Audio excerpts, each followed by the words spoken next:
Olá, pessoal. Estou aqui com a Janaína, né, novamente, e a Tamires, para falar aqui um pouquinho do tema de boas práticas nas entrevistas. E aí eu conto com a sua curtida, sua inscrição e compartilhe com os amigos, tá certo?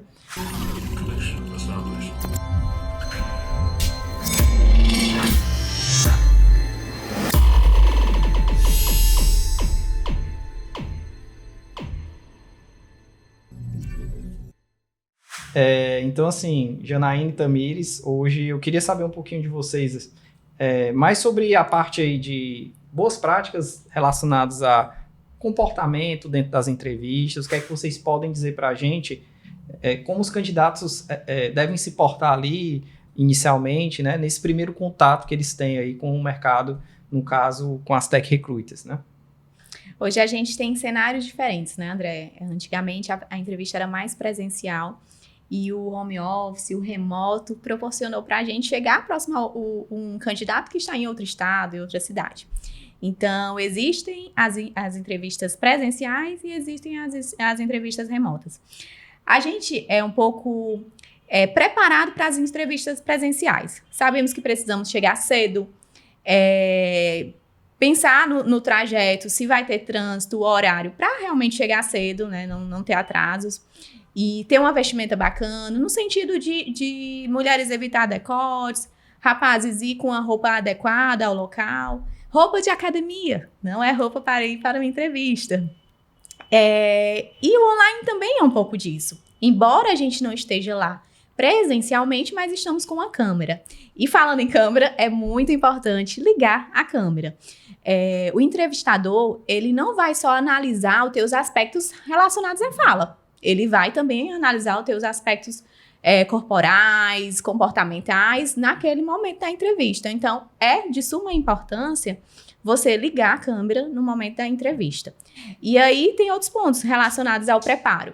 Ter um ambiente, se for uma entrevista remota, ter um ambiente silencioso, evitando ruídos, para que nada assim externo venha atrapalhar o seu momento, que você consiga fluir bem durante o processo de entrevista.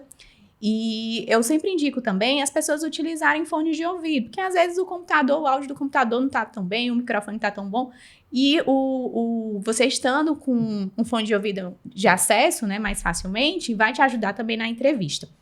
Então, use uma vestimenta como se você fosse presencialmente, né, uma roupa bacana, que os rapazes evitar realmente camiseta, e com uma camisa assim como a sua, um gola polo, uma camisa de botão, está bem apresentado nesse sentido. Porque, gente, não é só a questão de vestimenta em si, é a tua segurança. Quando você se prepara, quando você se veste bem, o teu cérebro entende que você está seguro. Isso vai ajudar ainda mais na construção da tua fala, no desenvolvimento lá da entrevista. Então, eu diria para você se arrumar realmente como se aquele fosse o melhor emprego, a melhor oportunidade para você se vestir do profissional que você quer ser e se sair bem durante a entrevista. Aí eu acho que a Tamires pode complementar alguns pontinhos que são importantes. Sim, é muito importante nessa preparação antes de, assim, a gente já entra em contato com a pessoa, né, a pessoa candidata, às vezes pela rede social, às vezes uma ligação, e a gente já sente, né, aquele contato para aquele profissional estar preparado ali para a entrevista.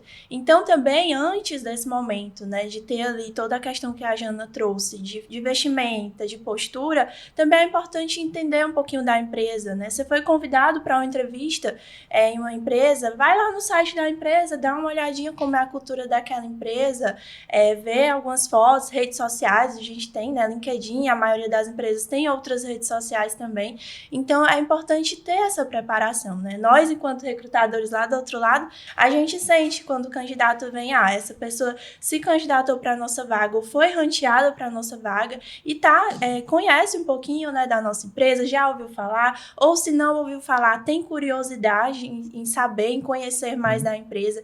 Então, é importante também demonstrar essa curiosidade, né, para o recrutado ali no momento de bate-papo. Aqui na Portfólio a gente chama bate-papo porque realmente não é aquela entrevista, aquela coisa rígida, né, que a gente mais leve, né? Vê em RH mais tradicional. Não, é algo mais leve, algo mais descontraído, realmente, para a gente bater um papo, né, às vezes a gente até brincar, vamos tomar um café, vamos conversar, se conhecer um pouquinho.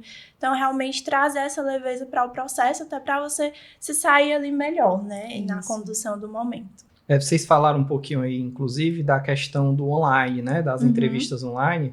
Eu até apontaria, talvez, aí a questão do pessoal se atentar, talvez, à questão da internet, da questão também do se preparar com relação à ferramenta, né? Que ela vai receber ali a entrevista. Então, a gente sabe hoje que existem diversas ferramentas, né? De entrevista, existe o Zoom, o Teams, o Meeting. Então, ali ela já se ambientar ali com a ferramenta, né? E saber também de vocês com relação a essa questão do online. Vocês comentaram sobre a vestimenta e de local silencioso e tudo, mas a questão também de estar ali às vezes vocês pegam candidatos que estão no ambiente corporativo, né, que estão ali saindo de uma empresa e tentando uma vaga com a gente. Existe algum tipo de flexibilidade aí que vocês passam assim, para o candidato, para eles poderem também participar da entrevista? Como é que funciona também para esse tipo de público que não está ali no home office, né? Às vezes ele está indo presencial, buscando uma vaga ali por ser remoto.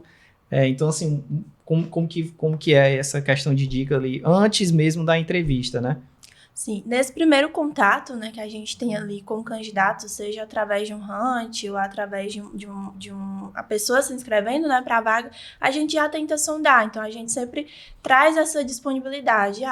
Tal horário você tem disponibilidade, né? Você vai estar em um ambiente acessível para a gente realizar esse momento.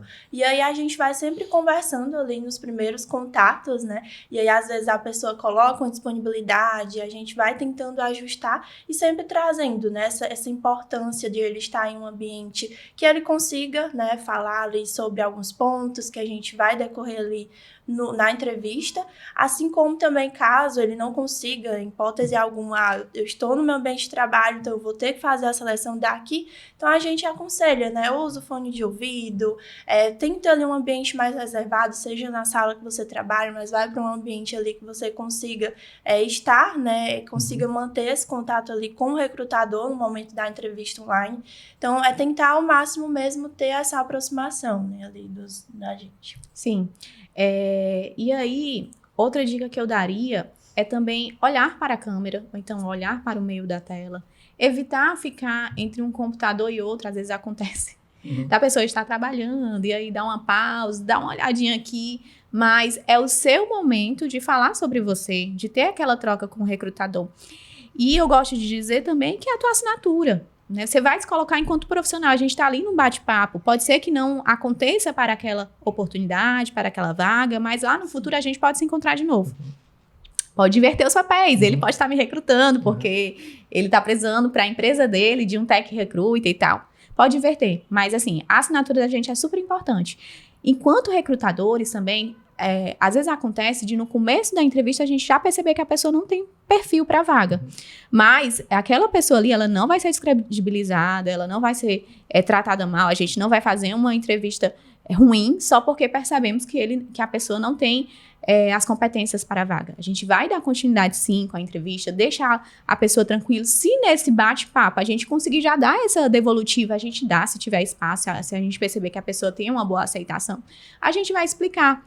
Às vezes acontece de não bater salário, a pessoa tem uma expectativa maior de salário e a empresa naquele momento não está com esse orçamento que a pessoa pediu, e aí a gente já informa, ou de algum outro ponto primordial para ela, eu gostaria de trabalhar 100% home office, a minha empresa. Então, a gente já dá aquela devolutiva e já deixa aí o momento, assim, para ocasiões futuras. Estabelece uma relação bacana para que mais lá na frente a gente possa revisitar o perfil e levar uma oportunidade que faça sentido para essa pessoa.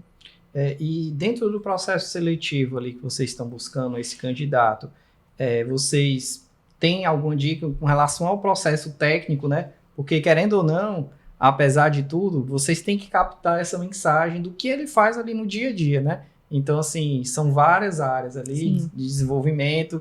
Então, como que vocês podem dar de dicas para essas pessoas para que isso ajude até elas a se venderem para vocês, né? Para elas serem o candidato escolhido. Falando também ali de detalhes técnicos, né? Então, assim, ele vai estar apresentando talvez para pessoas que não entendem tão a fundo do assunto.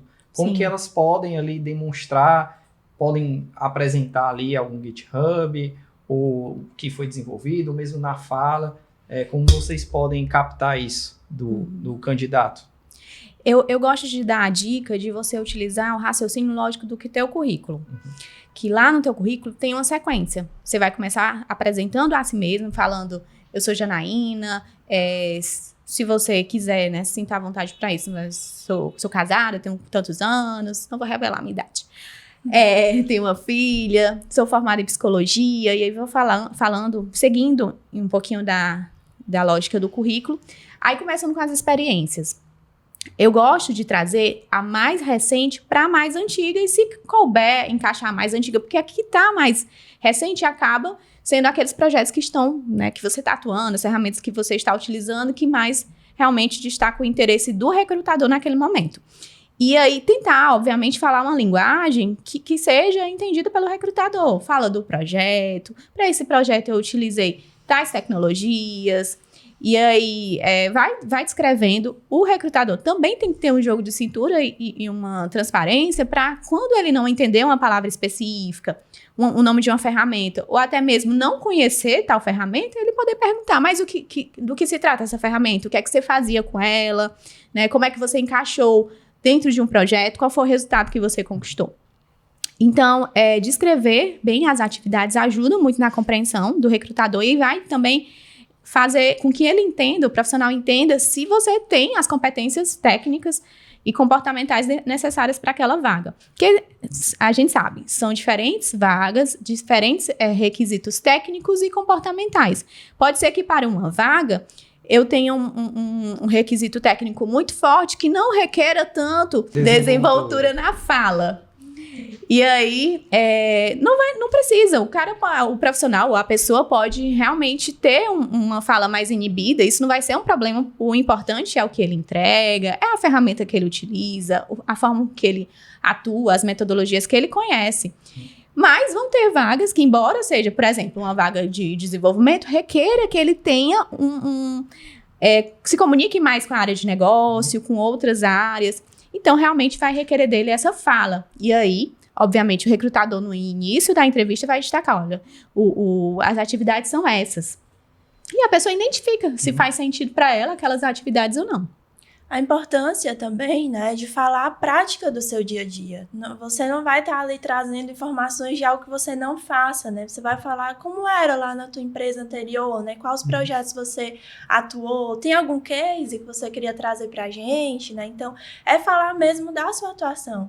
Eu não tenho experiência ainda. Fala de uma cadeira na faculdade que você fez, um projeto bacana, um trabalho voluntário que você fez para alguma empresa. Então, trazer mesmo o seu dia a dia, né? De forma ali sincera, realmente, para passar para o recrutador que você está ali disposto a aprender, a se desenvolver ainda mais. Então, é bem importante ter esse senso, né? De bem verdadeiro aí na oportunidade. E além da parte técnica, né? A gente também tem a parte comportamental, né? Então, a gente, por exemplo, o candidato ali está muito inquieto ou está com algum tipo de vício de linguagem ali, sei lá, soltou um palavrão ali no meio da entrevista.